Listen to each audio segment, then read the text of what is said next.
오늘 우리는 어디를 가고 있는지를 생각해 보고 누구를 따라서 무엇을 쫓아가는지를 생각해 보길 원하는데, 그래서 잘 따라가자라는 말씀으로 오늘의 주신 본문을 통해서 상고하며 기도하길 원합니다.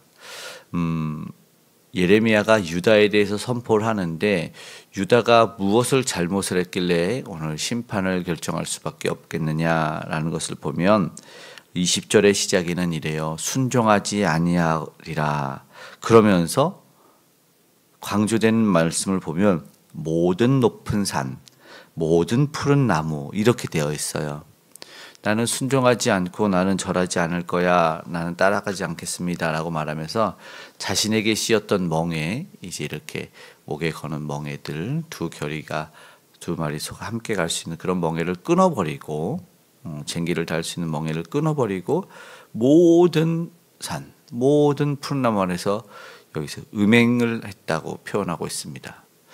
우리가 말썽꾸러기들 있잖아요. 그런 친구들하고는 살 수는 있죠. 근데 이건 그 정도가 아니고요. 자기의 욕망대로 사는 그런 나라, 그런 공동체, 그런 개개인을 이야기하는 거예요. 하나님은 어떻게 표현합니까? 행음하도다, 음행하도다, 이렇게 얘기를 합니다. 영적 음행을 이야기하는 것인데, 이것은 모든 관계를 깨어뜨리는 것이죠. 그래서 감사의 계절이 오지 않고, 이것은 비통한 배신과 배반의 마음만 느낄 것입니다. 25절에 보면 그렇게 되어 있어요. 끝에 보니까 이렇게 되어 있어요. 이방신들을 사랑하였은즉 그를 따라가겠노라 하도다. 네, 결국 이 말입니다. 이방신들을 만들어서 그것을 따라가겠다라는 거예요. 그것을 따라가고 있는 모습. 이거는 뭐예요? 아까 말한 순종과 결부시켜 생각하면 불순종한 거예요. 다른 거를 따라간 거죠. 따라가지 말아야 될 것. 거부하고 그리고 순종하지 않고 따라가지 않으면 어떻게 될까요? 27절에는 그들이 어느 정도 어리석은지의 표현이 되어 있는데요. 27절에 보면 이렇게 되어 있네요. 그들이 나무를 향하여 너는 나의 아버지라, 돌을 향하여 너는 나를 낳았다, 이렇게 표현하고 있어요. 이게 얼마나 어리석은 모습을 이렇게 비유적으로 표현하는지 보게 됐죠. 환난을 당하면, 혹시나 힘든 일을 주면 우리가 이런 말이 있죠. 돌아오게 될까, 이럴 때가 있어요. 그래, 네가 배고프면 집으로 돌아오겠지, 네가 추우면 집에 따뜻한 곳이 생각나서 돌아오겠지, 이렇게 돼야 되잖아요. 근데 그렇지 않아요. 누가복음에 나오는 돌아온 탕자도 그 힘들고 어려우면 아버지와 내가 하나님께 죄를 지었다고 돌아올 줄 알고 있어요. 그러나 그게 아닌 것 같아요. 오늘 보니까 돌에게 아버지라고 하는 어리석은 모습을 보여주고 있어요. 낳았다고 얘기하고 어머니가 됐네요. 이게 안타까운 것 같아요. 진짜 큰 문제는 문제가 있어서가 아니고요. 요즘은 문제없는 문제라고도 하는 다음 세대들이 도저히 경험해 보지 못해요. 그래서 조그만 고난에도 그냥 못 참고 내질렀던가 아니면 스스로 목숨을 끊는 이런 안타까운 모습이 특별히 많아서 우리가 이를 위해서도 기도해야 될 텐데요. 중요한 거는 문제가 있었을 때 어떻게 하냐? 바로 하나님에게로 가야 되는데, 다시 내가 쫓던 잘못된 허황된 모든 걸 내려놓고 하나님을 쫓아야 되는데 그러지 못하는 거예요. 진짜 큰 문제는 하나님을 따르지 않는 거라는 걸 보여주고 있습니다. 하나님에게만 눈을 돌리지 않으면 다시 한번 하나님을 회복하면 될 텐데 너무나 안타깝고, 하나님을 찾으면 해결된다. 그래서 오늘 하나님을 따르지 못하는 것을 다시 한번 어떻게 해야 되는지 철저히 회개하고 다시 순종하길 바라시는 모습입니다. 하나님이 이 어떠한 것이냐면 처방도 사실 나와 있는 거예요. 어떻게 하면 좋을까? 21절에 하나님은요, 하나님의 편에서는 이해되지 않는 모습을 기록해 놓으셨는데요. 21절에 내가 너를, 내 이스라엘 유다에게 얘기한 거예요. 순전한 포도나무로 심었는데, 그런데 왜 이방 포도나무의 악한 가지가 되면 어찌 됨이냐. 이게 하나님은 의아한 거예요. 그냥 자신의 정체성을 던져버리고 버려버리는 거예요. 이해가 되지 않고 캐묻는 거예요. 왜요? 그러면 어떻게 해야 돼요? 이방 나무 가지들을 잘라내야 돼요. 아프더라도 그래서 이 철저히 회개하는 모습들을 볼 때 이스라엘이 아시는지 이야기 속에 있는데 이방 여인과 결혼했을 때 다 돌려보내요. 혈육도 끊어요. 자식들을 또 돌려보내요. 정체성을 회복해. 우리는 거룩한 민족인데 우리가 왜 이렇게 타락했는가라고 하죠. 그리고 솔로몬이 그렇게 위대한 왕이지만 어떻게 하면 정략 결혼했다 하고, 그래서 그 왕비들을 불러 모아서 자신들의 신을 섬기도록 우상 숭배를 허용하게 되죠. 이것이 굉장히 큰 문제로 우리가 알고 있어요. 그래서 여기서 보여주시는 것은 바로 무엇을 해야 되냐? 가지를 잘라버리라. 나는 참 포도나무잖아. 그러면 잘못된 가지를 자르고 다시 한번 참 포도나무의 이 정체성에 물을 주고 양분을 공급해 주는 일이 해야 되는 일이라는 것이죠. 여기 보면 그들이 이런 표현을 하잖아요. 22절에 주 여호와의 말씀이나 내가 잿물로 스스로 씻으며 많은 비누를 쓸지라도 죄악이 그대로 있다. 무슨 말인지 알겠죠? 죄악이 있다라는 거예요. 네가 헛되게 막 닦아내고 막 한다고 해도 이런 표현을 보십시오. 결국 회개를 이야기하는 것이거든요. 죄를 씻어내야 되는 것을 얘기해요. 근데요, 죄는요 실제적이고 구체적이어야 되잖아요. 입술로 멈춰서는 안 되는 거잖아요.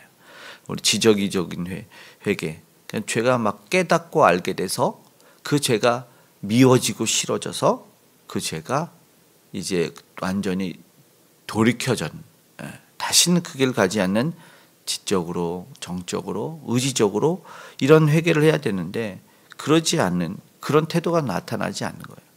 오늘 우리 안에, 그리고 공동체 안에, 그리고 한국교회 안에 이런 진짜 입술로만의 부르짖는 회개가 아니라 몸으로 나타나고 행동으로 입술로 고백되어지는 지정의적인 회개가 있기를 소망합니다.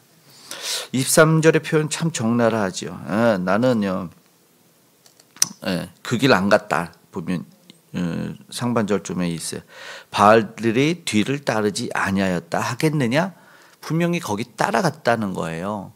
그래서 발자국이 남겨 있는데 이 표현을 보니까 발이 빠른 암나기가 그의 발 어지럽게 해놓은 것이 있어요. 이게 완전히 정신 나간 표현을 해놓은 거죠. 너 발자국이 다 있는데 안 따라갔다고 지금 하겠느냐? 그 표현에 대해서도 노골적으로 이야기를 하고 있는 것이죠. 입에 어린아이들이 거짓말할 때, 어린아이들도 거짓말 참 잘하잖아요. 입안에 초콜릿 여기 가득 묻히고 자기는 안 먹었다고 눈을 부릅뜨고 이런 모습들이 있어요. 그런 모습들에서 이런 같아요. 표현을 보니까 그 다음에는 우리가 발정났다는 표현을 알죠. 그 표현을 썼어요. 24절에 보니까 그래요. 성욕이, 정욕이 이제 멈추지 않는 거예요. 그런 모습들을 노골적으로 욕망의 눈이 먼 그들을 이렇게 강렬하게 비난하면서 하는 거예요. 우리는 하나님을 경험해 보시면 알지만 하나님은요 죄에 대해서 단호하신 분이에요. 어떤 이들은 하나님 괜찮네, 날 그냥 두시니 이 정도는 괜찮나 봐 하고 하는 죄들이 있어요. 절대 그렇지 않습니다.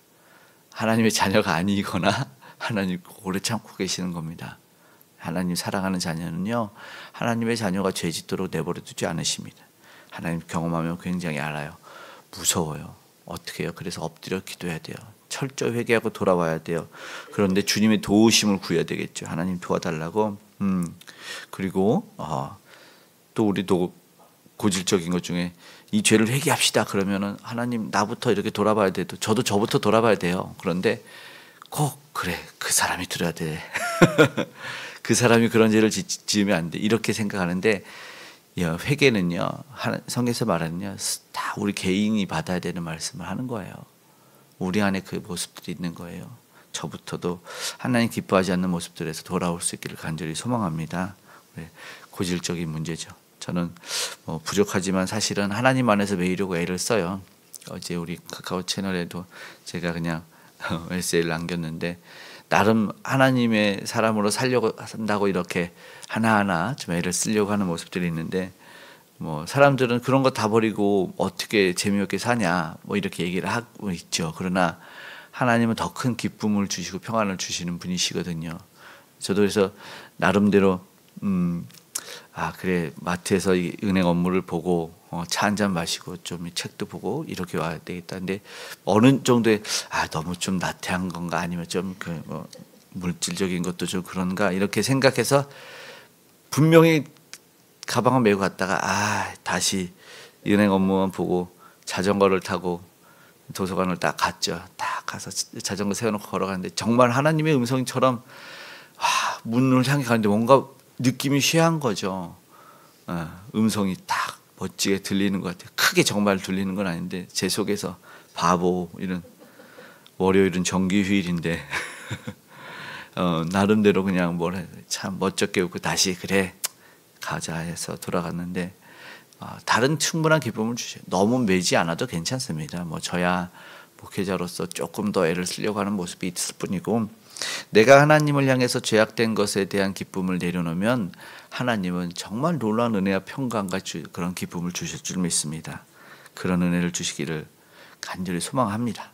반드시 그런 것들을 허락하실 줄 믿기 때문에 하나님 기뻐하지 않는 것들 다 내려놓고 오늘 저와 여러분이 어디로 가야 되는지 누구를 따라가야 되는지를 다시 한번 돌이키며 내가 속한 나부터 우리 한국교회까지 세계까지 다시 이제 모든 건 내려놓고 하나님 잘 따라가 그 크고 놀라운 은혜와 복 누릴 수 있는 우리 모두가 되기를 기도할 수 있는 오늘 하루 되기를 간절히 소망합니다.